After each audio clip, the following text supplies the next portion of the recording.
Hello बच्चों, चलिए प्रश्न है जल का क्वथनांक एथिल अल्कोहल की तुलना में अधिक होता है, ये किस बात को प्रदर्शित करता है।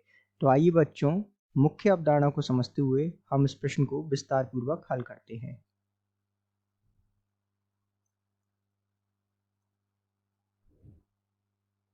तो सबसे पहले समझते हैं हम मुख्य अवधारणा को। ध्यान दीजिएगा, सामान्यतः जो जल का क्वथनांक है, जल जिसका सूत्र होता है H2O तथा एल्कोहल अर्थात एथिल अल्कोहल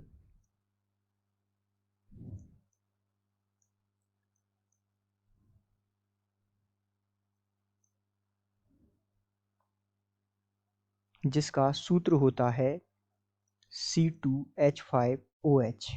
यदि हम बात करें जल के क्वथनांक की,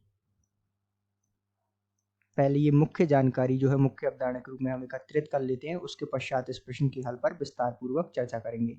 तो जल का क्वथनांक होता है 100 डिग्री सेल्सियस और यहीं जो है एथिल अल्कोहल का क्वथनांक होता है 80 डिग्री सेल्सियस। अर्थात ये जो है जल का क्वथनांक एथिल अल्कोहल की तुलना में अधिक क्यों होता है।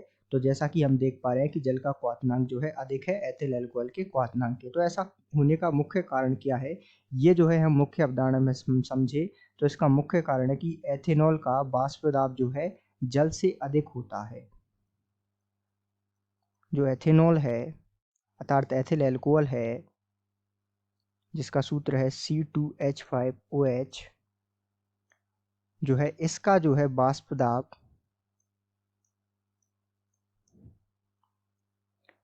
जल से अर्थात जल के वाष्प दाब से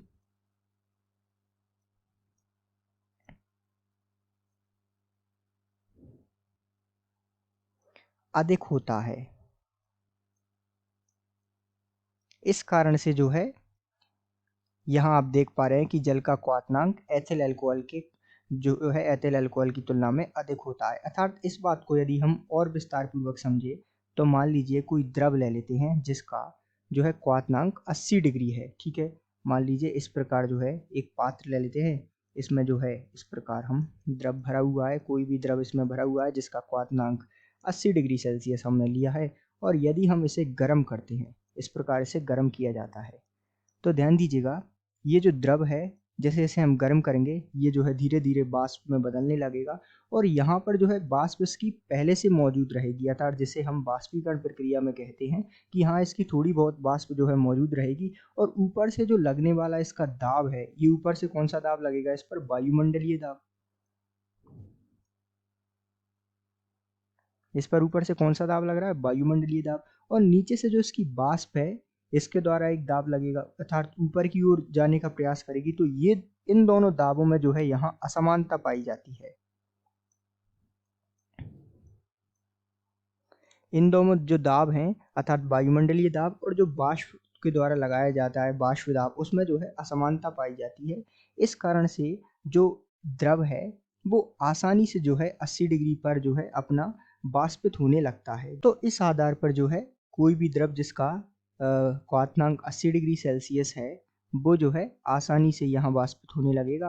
तो ऐसा क्यों होता है कि जो जल का क्वथनांक है वो एथिल अल्कोहल की तुलना में अधिक होता है, क्योंकि जो एथेनॉल का वाष्प दाब होता है वो जल के वाष्प दाब से अधिक होने के कारण जो है जल का क्वथनांक एथिल अल्कोहल की तुलना में अधिक होता है। तो इस आधार पर हम प्रश्न को विस्तार पूर्वक समझ सकते हैं। तो आशा करते हैं आपको समझ आया होगा। धन्यवाद।